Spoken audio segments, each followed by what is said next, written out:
This episode was pre-recorded as part of a live continuing education webinar. On-demand CEUs are still available for this presentation through AllCEUs. Register at allceus.com/counselor toolbox. I'd like to welcome everybody to today's presentation. We're going to be talking about the elements of motivational interventions and principles of motivational interviewing. Now, I know that sounds dreadfully dull, but I've tried to provide throughout the class different activities, kind of like we did in the last class, that you can use in order to enhance motivation and even teach motivation. And you might be thinking to yourself, well, why do we need to teach motivation? Because when clients come to treatment, theoretically, they're motivated. And sometimes if you work with clients who are involuntary, they're not motivated. So we need to help them get motivated. But when we start making a change, client or not, think about your New Year's resolutions. When we start trying to make a change, there are going to be times when we are really motivated. And there are going to be other days where we get up and we go, yeah, is this really worth it? Any change we do, behavioral, emotional, whatever, is the same way. So it's important for clients to know how to increase their own motivation so they can stay the course even after they quit counseling and all that kind of stuff. We're going to learn how motivation is dynamic, explore reasons and methods for enhancing motivation, identify critical elements, review the frames model, identify ways to deal with resistance, and review how to use decisional balance exercises. So why enhance motivation? Well, I kind of touched on that already. We want to inspire change. We want to inspire people to think, okay, I see this goal and I can actually get it. We want to prepare clients to enter treatment, engage and retain them, increase participation and involvement, improve treatment outcomes, and encourage a rapid return if symptoms recur. And rapid return to treatment is ideal, but if they are making changes on their own, or if you're making a change and it's a New Year's resolution and you kind of flub up for 1 week, it's important to be able to make a rapid return to that course of action, not necessarily treatment all the time. And motivational enhancement generally creates a therapeutic partnership because you're understanding what's making this person tick and you're helping them understand why it's important for them to do what they wanted to do. Motivation is positive and a key to change. So these are some of the characteristics we're going to talk about. Motivation harnesses energy to accomplish a task. Some days, and yesterday, I don't know kind of what got into me, but I was motivated to rearrange the cabinets in my kitchen. Well, actually, I was motivated because I couldn't find a lid that I needed, and that frustrated me. So I was suddenly motivated to get everything back organized again. Whatever it takes to motivate you will help out. What happens when you're not motivated? Thinking about going to the gym, cleaning house, working, you kind of sit there, you dread it, you may drag your feet, think of any excuse. How do you get yourself motivated? And most of us have tricks to get ourselves motivated, but it just depends on who you are, and we're going to talk about some of those tricks as we go through. Motivation is multidimensional. Emotional motivation helps people see how it can make them feel better. Mental motivation, those are the logical reasons that somebody, forgive the word, should do something. It makes sense that if they follow through, then they'll accomplish their goals. It's logical. Physical motivation, it's going to make them feel physically better. It's going to help them reduce if they stop smoking, they may not be coughing as much. They may sleep better. They may have more energy. Physical motivation is, definitely there because we want to feel relatively happy and healthy. Other physical motivation can be if you're trying to stop doing something in order to prevent getting something like COPD or cancer or whatever. Those can be physical motivations. Social motivation comes in two different forms. You have your social supporters. You have your battle buddies who want to do it with you, your New Year's resolution buddies, your gym buddies, whatever it is. But then you can also have social pressures. You can have society telling you that's not okay. You can have family members telling you that's not okay. And legal motivation. Not everybody has legal motivation. I don't have legal motivation to go to the gym.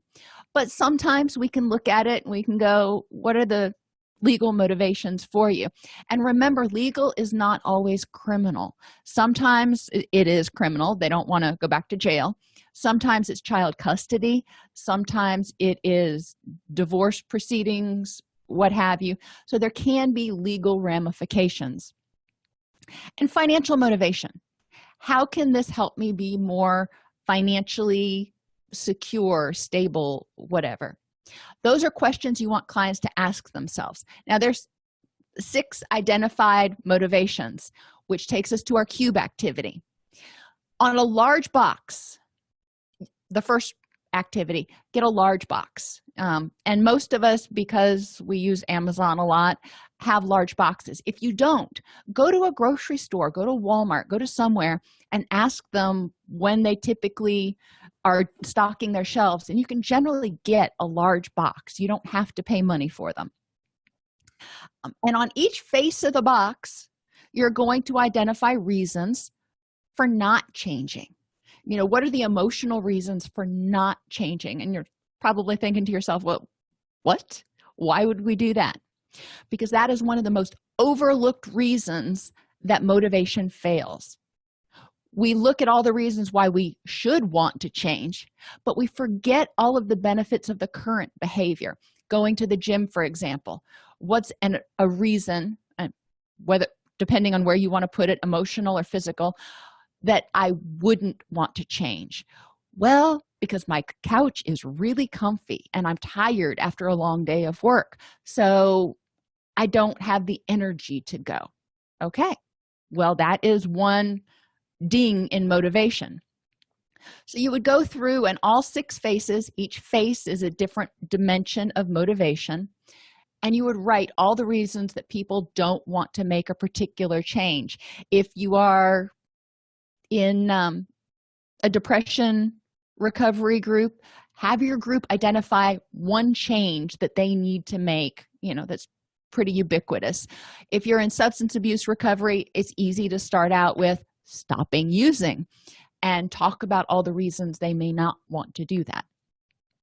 And then discuss ways to eliminate those drawbacks. After you get the cube all filled out, then you want to talk about ways to eliminate or mitigate those drawbacks. I talked earlier about, you know, if the behavior that we're talking about I'm not motivated to do is go to the gym, okay, well, if one of the reasons is because I don't have energy after a long day and my couch is so comfortable, what can I do to mitigate those drawbacks? 1, don't go home. If I go home after a day of work, I'm going to sit on that couch and my butt is going to go into that nice little butt print that I've got created, and I'm probably not getting back up. So don't go home. Go straight to the gym, or go to the gym in the morning. And I don't have enough energy. Well, then I need to do an assessment of where my energy is going. It could be that working out in the morning is more effective. It could be that I have other things like poor sleep or poor nutrition or what have you that are draining my energy. But I want to look at how can I increase my energy so I do have enough energy to go to the gym. And a third thing, just while we're on the gym thing, is looking at how much energy I'm expecting to spend at the gym. You don't have to go and run 5 miles. You can go and walk for 20 minutes. Okay, so we talked about all the reasons you wouldn't want to change. So we're getting rid of all the yes buts and the excuses and what have you. The next activity is you use smallish boxes, and it depends on the person and how big they write. You can use little tiny boxes, or maybe 8 by 8 boxes. It doesn't have to be a cube. It can be a rectangle. It's going to have 6 sides anyway, and you're going to do the same thing that you just did, but you're going to do it for all the reasons that they do want to change. I generally recommend having the clients decorate the box ahead of time, because this is something ideally they can keep, and they can put construction paper on it, help paint it, whatever they want to do to make it pretty, and then write on top of that all of the reasons they want to change in each of the 6 dimensions. Another activity that you can do is a scale activity, and this can be kind of fun because it helps drive home the concept that every reason to change or not to change is not equally weighted. The reasons that I may want to do something, some of them are going to be a little bit important, and some of them are going to be super important. Prepare for this activity. Get at least 10 to 20 regular marbles and 10 shooter marbles or extra large marbles. You want something that is heavy, differences in weight. And then you can fashion a scale, and I have a link to how to do it. You use a clothes hanger, 2 paper cups, some string. It's really not that difficult. And one side of your scale is labeled change. The other side of your scale is labeled same. And you want to have them identify the reasons for change and the reasons for staying the same, and write all those reasons on the whiteboard for your group. Once you have all those up there in a visual fashion, then you can talk about how some of the reasons carry more weight. I may want to start exercising so I can lose some weight. Okay. I may want to start exercising so I reduce my risk of cancer. Well, for me, since I have a lot of people in my family who've died of cancer, the second one is more of a big marble issue than a little marble issue. It's more important. You can have fewer motivations to change, but if they're more important, it may still tip the balance of that scale. And that's what we're trying to do with motivation. We're trying to help clients see how it's more important or to them to change. So then after you have the list of all the reasons to change and all the reasons to stay the same, and you have your scale, then have clients assign a weight to each reason on the board and deposit the marble in the appropriate side. This is a reason to stay the same, the reason to change, and help them, really see it's about the total weight that tips the balance. Motivation is dynamic and fluctuating. It's a dynamic state that changes over time and in relation to different situations rather than a static personal attribute. People are not motivated to do the same thing all the time, every time. I am more motivated to clean house, for example, if I know I've got company coming over. I know I'm more motivated to get to work on time if I've got a meeting or an appointment versus if I don't. Motivation vacillates, and it's very specific. If I want to, quote, get healthy, well, there's a lot of things that go into getting healthy. I may be really motivated to start exercising, not so motivated to change my diet, and not at all considering changing my sleep habits. We want to break it down incrementally and look at each change the person has to make. Motivation can vacillate between conflicting objectives. My motivation to go to the gym, my motivation to excel at work. I'm motivated to do both of them. And if I'm looking at, I've got only so many hours in the day, which one am I going to choose? And those motivations can kind of tug at one another. Motivation varies in intensity, faltering in response to doubts and increasing as doubts are resolved and goals are envisioned more clearly. We want to help people clearly envision what the end goal is for whatever change they're getting ready to make. So, for example, getting healthy. People may have to change their nutrition. They may have to start exercising. They may have to make sure they're getting adequate quality sleep. Ask clients, this is an easy one to do because it's very general. Ask clients what conditions would make you motivated to do these things and what conditions would undermine your motivation.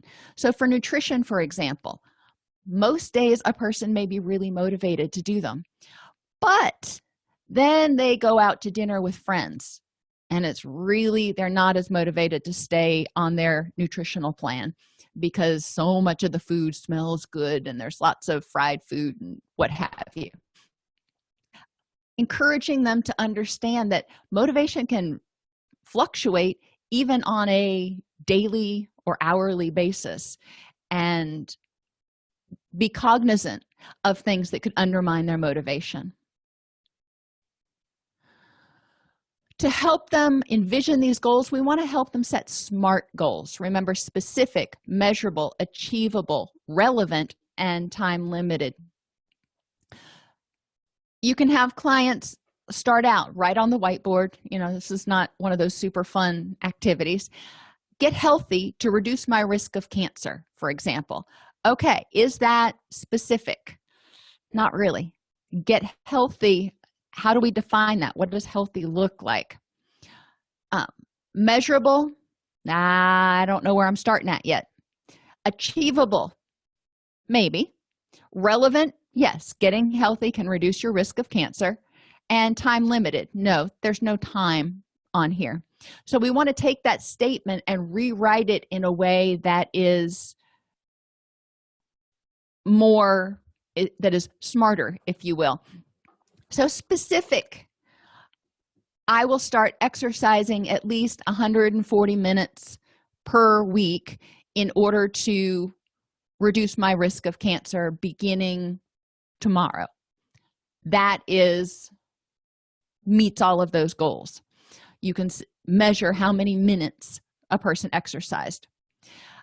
Another goal that somebody may say is they want to lose weight to get their partner to pay attention to them. Okay, is it specific? No. Measurable? Not yet. Achievable? Probably. Relevant? You might argue with that. There's probably a lot of reasons, or maybe other reasons, that their partner is not paying attention to them besides just their weight.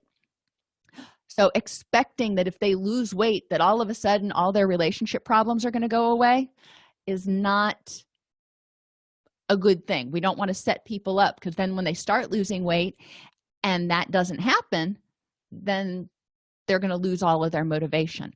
We need to help them identify the reasons they want to lose weight, how much they're going to lose, what time frame they're going to do it in, and the benefits to themselves. And if their goal instead is less about losing weight and more about getting their partner to pay attention to them, then we may need to look at other goals, other sub-goals in order to make that happen. Out of the hat. That wasn't a creative title. I don't know what to call it. Write different goals on strips of paper and put them in a box. And these are goals that clients come in and they say, I want to get happier. I want to get rid of my depression. I want to improve my relationship. All of those things that clients say that are not SMART goals.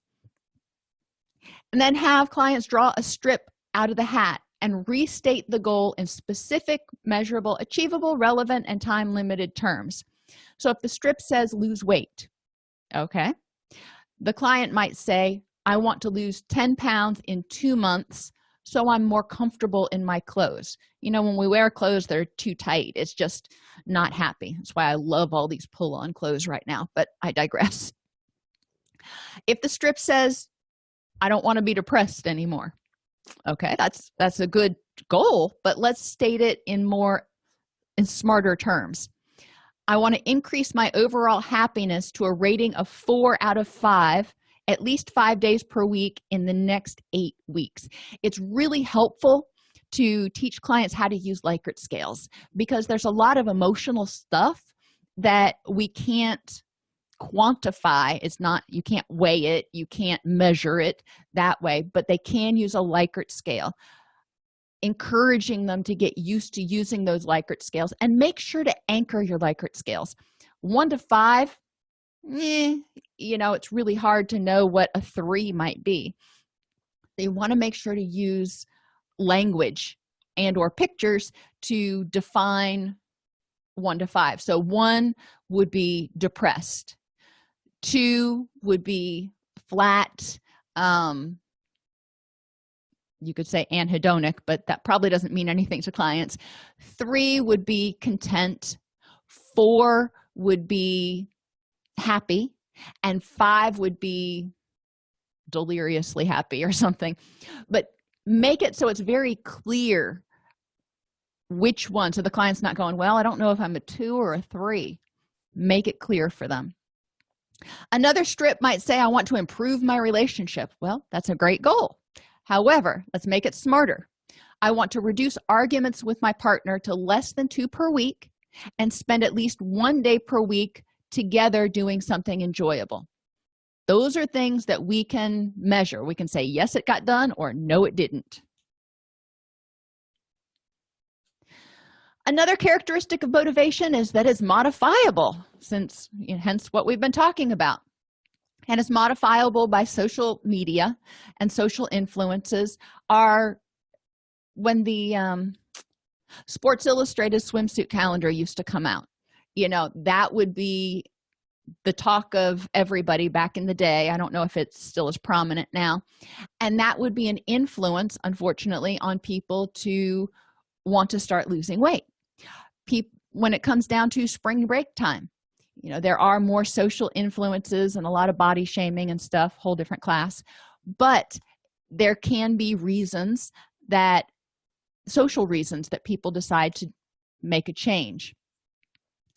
And social influences can also be in the form of who you're doing it for. If you're trying to get healthier in order to prevent getting cancer so you can be there for your kids and see your grandkids, then those are social influences. And then we already talked about emotional, mental, physical, legal, financial. There's also environmental pressures sometimes. A lot of people decided to quit smoking, or it made it harder for them to smoke when the laws were passed that made a lot of buildings non-smoking buildings. Other environmental pressures may be custody, and that could be legal issues too, depending on how you want to look at it. But there can be reasons why you want to change. A lot of apartments and hotels now don't talk about or don't allow you to smoke inside the building, so you have to go outside. And that's an environmental pressure, because do you really want to go outside at 11 o'clock at night in a strange place? Distress levels can also modify motivation, and this is not one of those key things that we talked about. Raising the bottom is what we talk about in substance abuse counseling, but you can do it with a lot of things. For example, like I talked about earlier, if you want to lose weight, if you're wearing clothes, you put on your old clothes, you can still get them zipped up, but they are not super comfortable anymore. That can increase your motivation to stay the course. And you just have to think about other ways to raise that bottom and make it more uncomfortable to stay the same. And critical life events can also modify motivation. People may be encouraged to start making positive changes in their life if they have a loved one that dies of cancer or dies in a car accident, and they're hit with this notion of, I may not be here tomorrow, I need to live every day like it's my last, or what have you. Any of these things can increase motivation. Have clients use the same goals that you put in the hat in the goal setting exercise to identify ways to increase their motivation. So had the clients go through and set SMART goals for each of those. Now they need to go back through and talk about all the ways that they could increase motivation for those things. Motivation is influenced by the clinician's style, and I would argue also the client's style, because we want them to stay motivated even when they're not in counseling. We need to express non-possessive warmth and friendliness. Well, most of these hopefully we're already doing. Genuineness, respect, validation, and empathy. Okay, we'll just kind of go through those. Hopefully, as clinicians, we're already doing that. But I want to encourage clients to do that for themselves, to be kind and compassionate to themselves, to be genuine and authentic with themselves. When they're having a bad day, go, I'm really not feeling this today. Okay, that's authentic. To respect themselves for the effort they're having to put in, for the progress that they've made, yada yada. To validate themselves, validate their feelings. Yeah, this really sucks that I've got to do this today, but I know that it will help me get closer to my larger goal. Okay, that's reasonable. Kind of goes with that radical acceptance.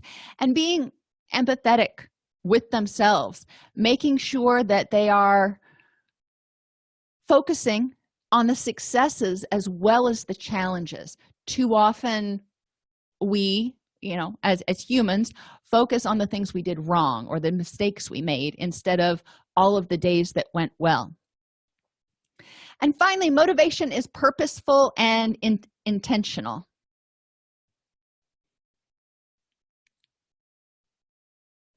And Brooke asked the question, has anyone dealt with clients who invalidate your validation? They say, you have to say that because you're my counselor, or you have to say that because you're my mother. And yeah, it happens.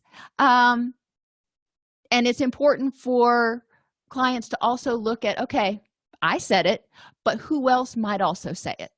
And looking externally, and if they can't find anybody else, have them switch roles, if you will, and say, if your best friend were in your shoes, would you validate him or her? So you can sometimes you got to do some mental gymnastics, but it is important for them to learn how to self-validate. Okay, techniques we can use to increase motivation. Open-ended questions. We want to respect the client's autonomy. Tell me what it is that you hope to accomplish in this activity today. Tell me what it is or how you see recovery looking like for you. I don't want to put words into their mouth. We want to affirm their ability to succeed, recognizing co-occurring issues and acknowledging difficulties, and employing client-centered treatment. Making sure clients recognize that they are different from one another. And obviously, we're not going to be telling everybody in the group who has what diagnosis, but recognizing that not everybody in that room is starting from the same place. Some people are struggling with multiple disorders. Some people are struggling with other biopsychosocial issues. And it's important for them to recognize that and affirm their abilities to succeed. They may not be progressing as quickly as somebody else in the group, but they're still progressing. And that's what's important.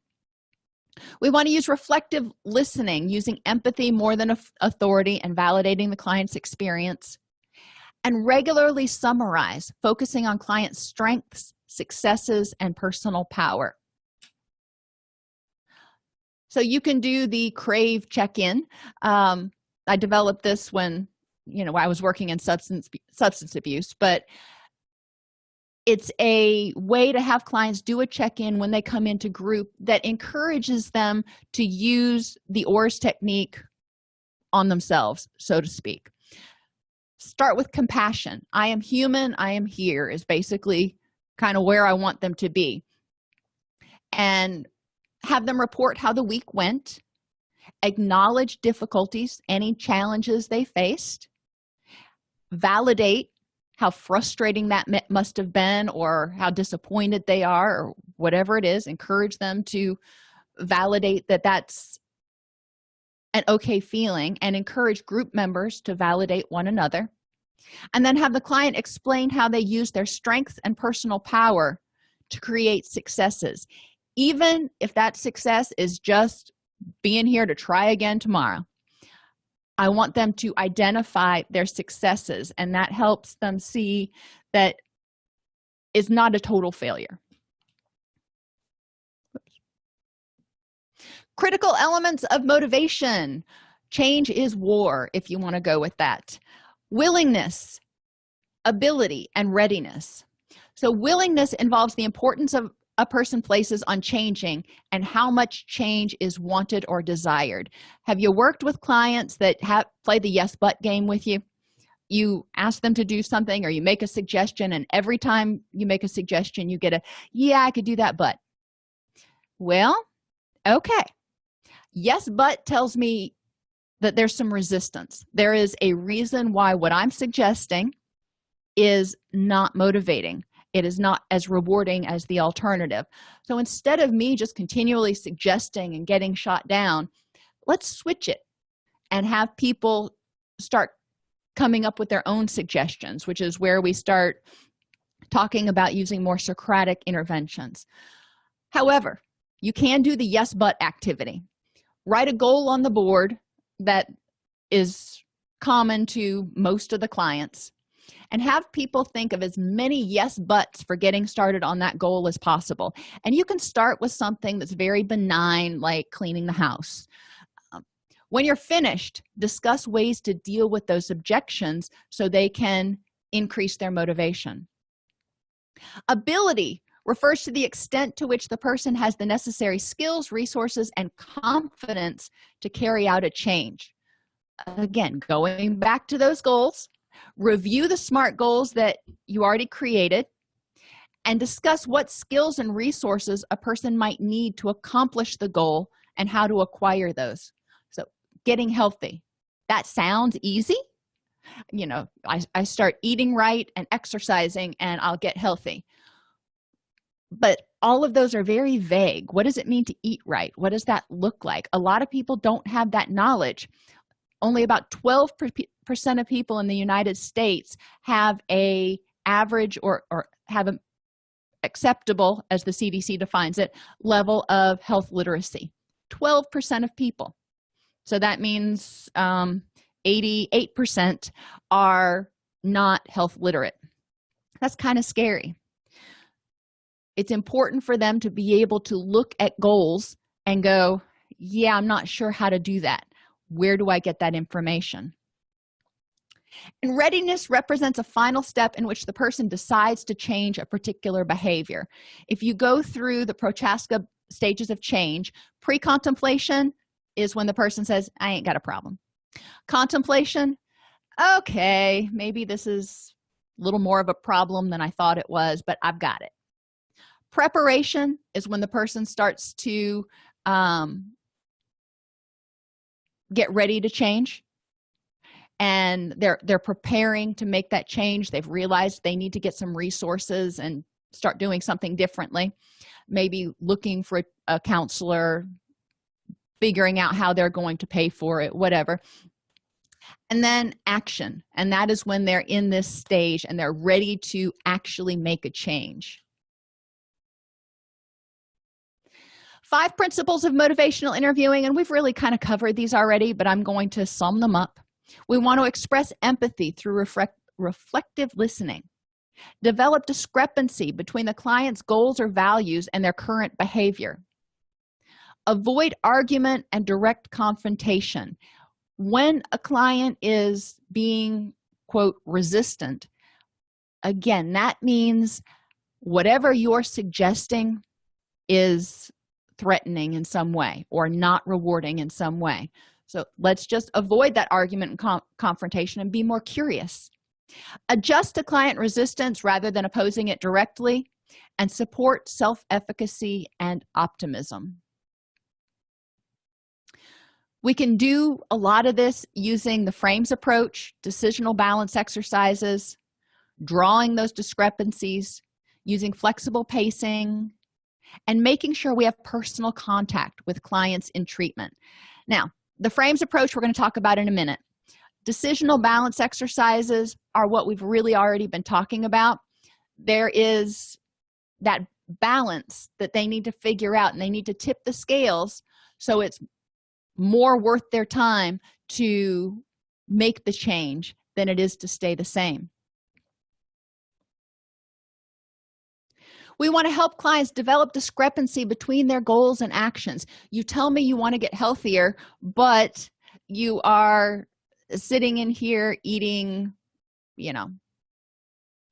donuts and drinking whatever those energy drinks are or something. Is that helping you get healthier? Address the drawbacks to change. Again, we're looking at that decisional balance. And address the benefits to staying the same, helping them understand there is a reason for what you're doing right now. It's beneficial, it's rewarding in some way, and so you're doing what comes naturally. You're doing what feels most rewarding. One of the things we want to help them do is change their focus. Instead of focusing on immediate gratification, we want to help them see that long-term goal, see that light at the end of the tunnel, if you will, so they can move toward that, and that's where their reward is. Part of that means setting smart goals that are sufficiently time limited that they don't feel like they're never going to get the reward. Make sure those smart goals are broken down into, what can you accomplish this week, and then what can you accomplish this month, and what can you accomplish in 3 months. So there are regular rewards for their efforts. Help clients feel competent to change. Highlight all the times that they've done similar things, or things that were harder, or times that they took on something they weren't sure about but they came out victorious. Develop a plan for change. Help them start to take action, and encourage them to continue to use strategies that discourage a return to the old behavior. A lot of times people will go through counseling for anything, and they make a lot of positive changes. They start sleeping better, eating better, they're using their cognitive behavioral tools to address distortions, they're more effectively communicating, they're not spending all their time at work, and then once they start feeling better, they slowly erode back into those old behaviors. It's important for us to encourage them to continue to stay mindful and use those strategies that will help them keep moving forward. A note about resistance. Resistance and yes buts are signs that what you're asking is either too threatening. I think it would be a good idea for you to go into residential treatment. Yeah, but I've got kids and nobody can watch them. And yeah, but I've got a job. Yeah, but okay. It's not sufficiently rewarding. Well, somebody could have gone into treatment before and it didn't work, or they only stayed happy or clean and sober for 30 days. They don't see how doing that again is going to be effective. And it could whatever you're asking, they may already know it doesn't work for them. If you ask them to try meditation and you show them how to do a particular type of meditation and they've already tried that before, they may yes but you or resist you because they've tried it and it didn't work for them. On a side note, there are dozens of different types of meditation, so encouraging clients to explore and find something, even if it's just mindfulness-based stress reduction, that can help them be more present-centered. As an activity, you can have clients identify things that they resist doing, like dieting, ending a relationship, taking their medication, entering treatment, whatever it is, and talk about the reasons that it's hard to do that. Why is it hard, and what are the benefits to staying the same? FRAMES stands for feedback, responsibility, advice, menu of self-directed change options, empathy, and self-efficacy. So let's talk about that. When we use a motivational approach, we are very what's the word, objective in presenting the information. We provide feedback regarding their personal risk or impairment or their status. This is what I see. This is what the results say, and these are the possible reasons this might be happening. Just put it all out there for the client so they can do with it what they will. Responsibility for change is placed squarely and explicitly on the client. I'm not going to make you do anything. I can't make you do anything. What I am going to do is provide you information and advice and options so you can choose what you think is going to be most effective. When clients feel like they've got more power, they're not going to be told what to do or, shoved into a little pigeonhole, then they tend to be more responsive. Advice is given clearly to the client by the clinician in a non-judgmental manner. And I know we've always been taught not to give advice. And I think they use the word advice as opposed to information because it just worked better with the mnemonic.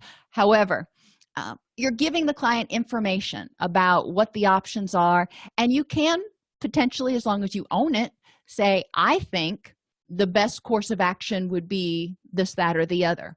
However, you've been in your skin longer than I've known you, so you're the expert on you. We want to provide menus of self-directed change options and treatment alternatives. You may think that you're working with a client with PTSD and EMDR is the thing, and you want to refer them to an EMDR therapist, and you are just, gung-ho about that. That may not be something the client wants to do.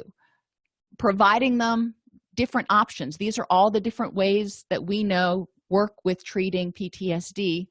Let's talk about which one you think you want to try.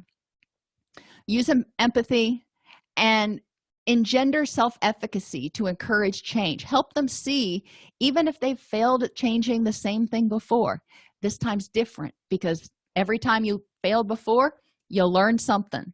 You'll learn something about what not to do, and you learned a little bit more about what you might need to do.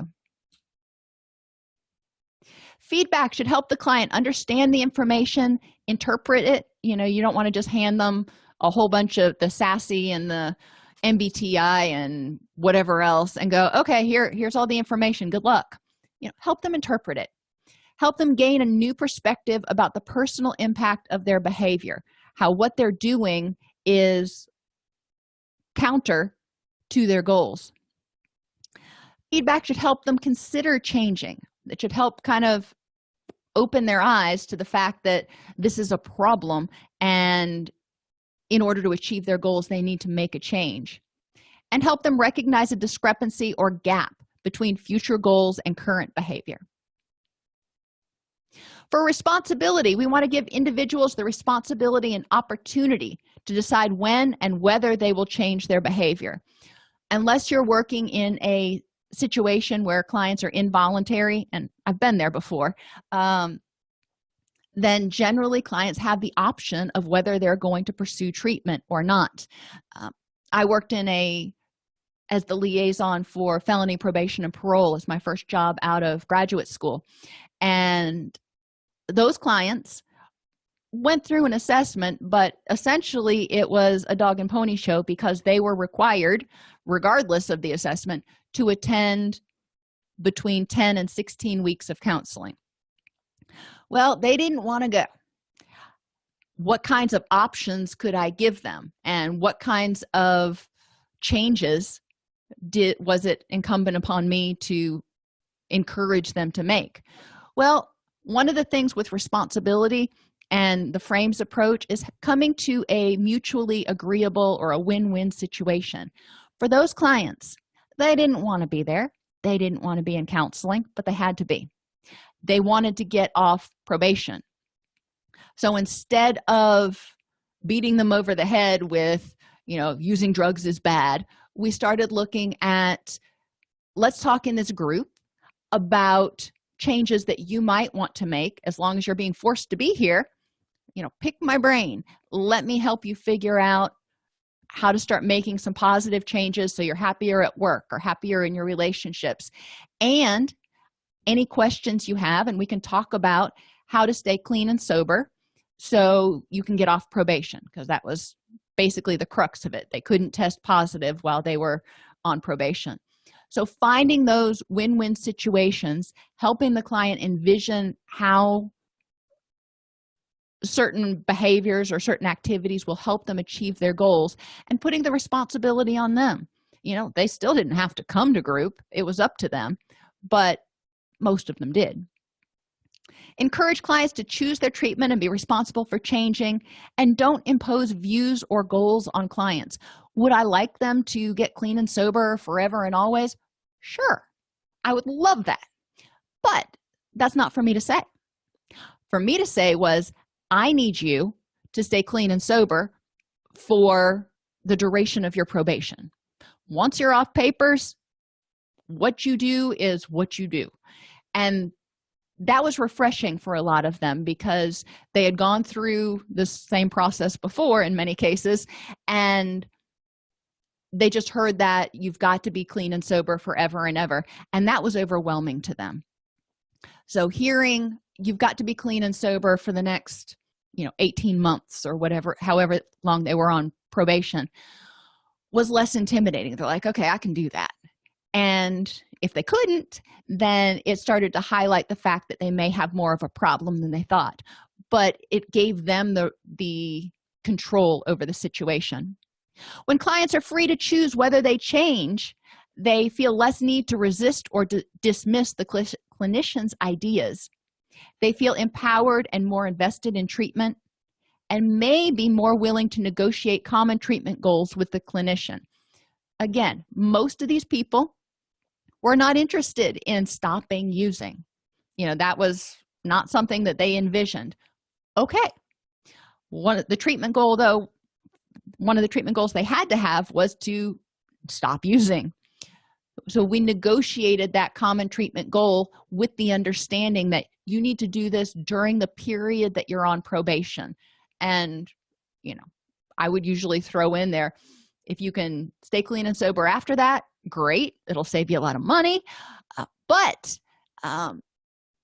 what we need to focus on for your treatment plan is just this time-limited goal. Advice. The most appropriate time to give advice is when a client requests it, when they say, what do you think I should do? And even then, responding with Socratic questioning is always better. Sometimes you want to give them a little bit of information, because it can get annoying if they say, what do you think I should do? And you turn it around and go, well, what do you think you should do? It's like, no, that's not what I asked. So you do want to have some advice. When clients would ask me, what do you think I should do? Should I go to residential or IOP or whatever? I would give them my honest opinion and put it out there about why I thought one was better over the other. But the choice was theirs. As with feedback, the manner in which the clinician advises clients determines how the advice will be used. If I said, well, my advice, you really need to do this because, your life is ending, you're on probation, you're going to lose custody of your kids, yada, yada, yada, and sort of dismiss the rest of it, the person's going to feel kind of pushed. If I present both sides of, IOP or residential, then the person feels like they've got options. They don't feel like they're being pushed. Suggesting yields better results than telling clients what they should do. And if a client requests direction, we can first clarify what the client wants, and then give sample advice that is matched to the client's level of understanding and readiness, the urgency of the situation, and the client's culture. Sometimes the recommendations you have may not be culturally sensitive. It's important to keep all of these things in mind. And a menu of options. When clients make independent decisions, they're likely to commit to them. So offer them a menu. It decreases dropout rates and resistance to treatment and increases overall treatment effectiveness. You can do groups, you can do individual, you can do some combination, you can do IOP. Let's talk about the pros and cons of each one of them. Provide accurate information about each option and a best guess about the implications of choosing one particular path. Elicit from the client what they think would be effective or what has worked for them in the past, and reinforce their ability to make informed choices. Empathic counseling can be particularly effective with clients who are angry, resistant, or defensive. Let's explore the reasons why they're angry, afraid, or resistant.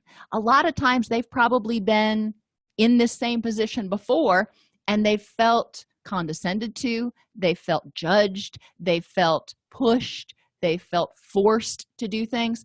That's not what I want. I've told you guys before about the young woman who came in to see me for an assessment one day, and it was for substance abuse. And she sat down, and the first thing she said to me was, "I don't care what you say, I'm not going to those meetings." Okay. And I can tell you for certain that is not the response that she would get from other people at my agency. My response was, all right, I'm less concerned about what you're not going to do and more concerned about what you're going to do instead. So you're not going to go to those meetings, what you're going to do instead. And that started the assessment off on a much different tone than had I pushed her off and said, well, we'll talk about that later. That sounds like, yeah, you're going to those meetings, but we're going to address it later. I wanted to make sure she understood from the beginning, okay, if that's not something required in your probation, then let's figure out what you're going to do instead. And let's talk about the function that the meetings fulfill and how you can meet those needs in some other way. Allow the client to do most of the talking in a safe environment, and allow their process to unfold rather than directing or interrupting it. Empathy communicates respect for and acceptance of the clients and their feelings, and encourages a non-judgmental, collaborative relationship. If you can be empathetic with a client, guess what? You're modeling empathy, and they may start learning how to be compassionate and empathetic towards themselves. Self-efficacy. Clients must clients must believe they are capable of undertaking specific tasks. If you're asking them to do something that seems overly monumental, they're probably not going to be motivated. They're like, I'm just doomed to fail that one.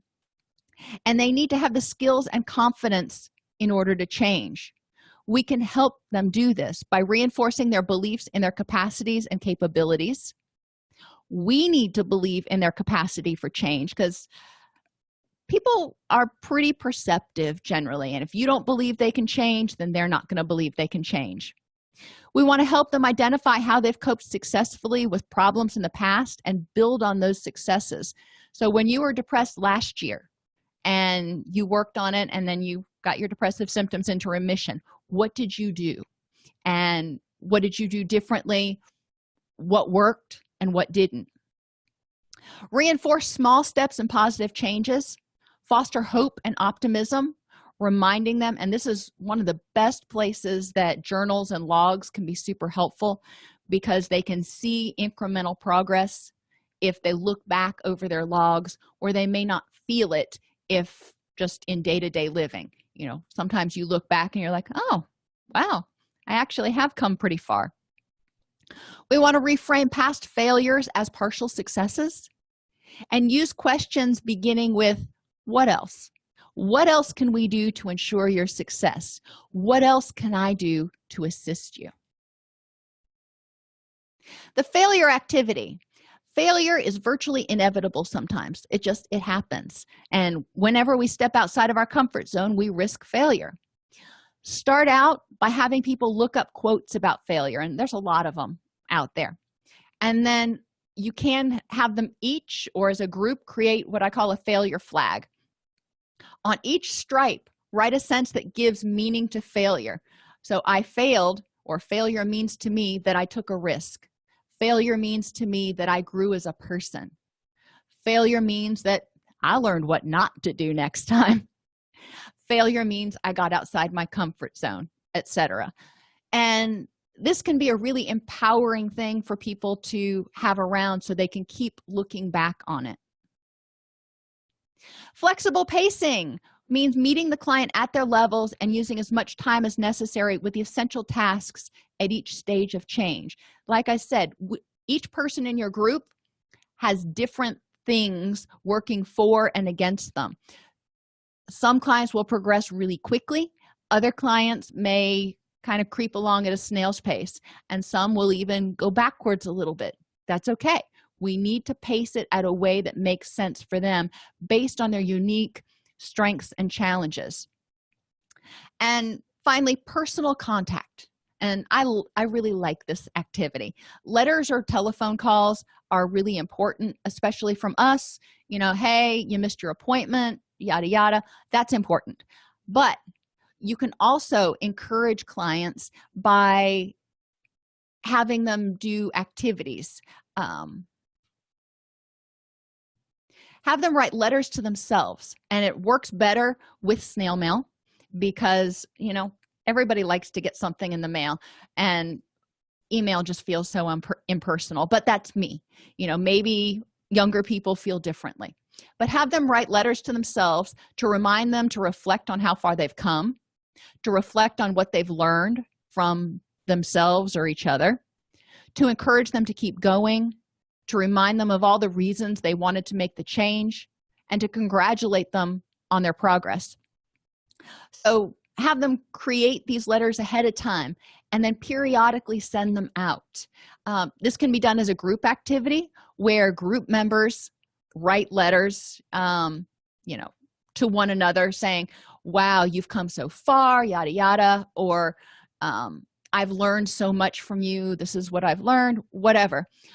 But that personal contact engenders connection to the group or to the process. And sometimes those letters come on the days that you need them the most. Like I said, old-fashioned mail can be really cool because you can decorate the letters and make them all pretty and shiny or whatever. Not everybody's into that. Whatever works for people. The key is to get regular way to go messages and regular encouragement messages coming from other than within ourselves at that very moment. So even a letter to yourself that you get a month later can be meaningful. Motivation is dynamic. It's influenced by multiple types of motivation, including emotional, cognitive, social, and environmental. Motivational interviewing increases clients' hope and enhances treatment participation. 3 critical elements of motivation. Remember, WAR: willingness, ability, and readiness. And the 5 elements of motivational approaches that you need to remember: the frames approach, decisional balance exercises, developing discrepancy between personal goals and current behavior, using flexible pacing, and making sure that you have personal contact with clients in treatment. But if you're doing a group, it might be nice for them to have personal contact with one another. And you can be the one that mails out the letters so you're not giving each other's, or the clients aren't giving each other home addresses and everything. Are there any questions?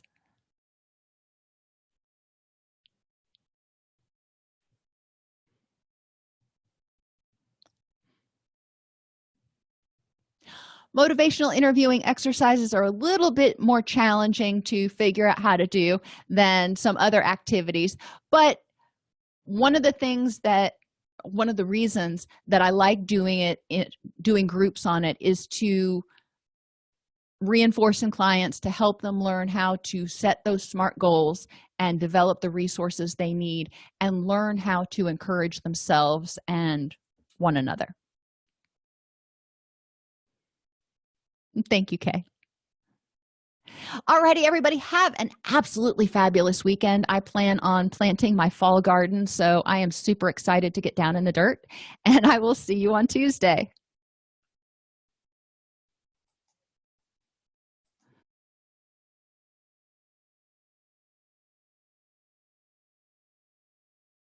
Between writing notes, filing insurance claims, and scheduling with clients, it can be hard to stay organized. That's why I recommend Therapy Notes.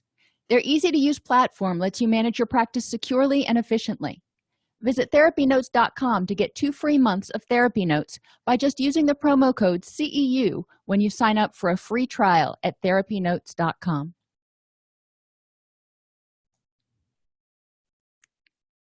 If this podcast helps you help your clients or yourself, please support us by purchasing your CEUs at allceus.com or getting your agency to sponsor an episode.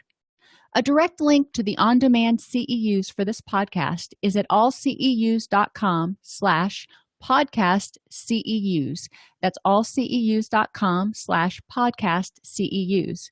To sponsor an episode of Counselor Toolbox and reach over 50,000 clinicians per week, go to allceus.com/sponsor.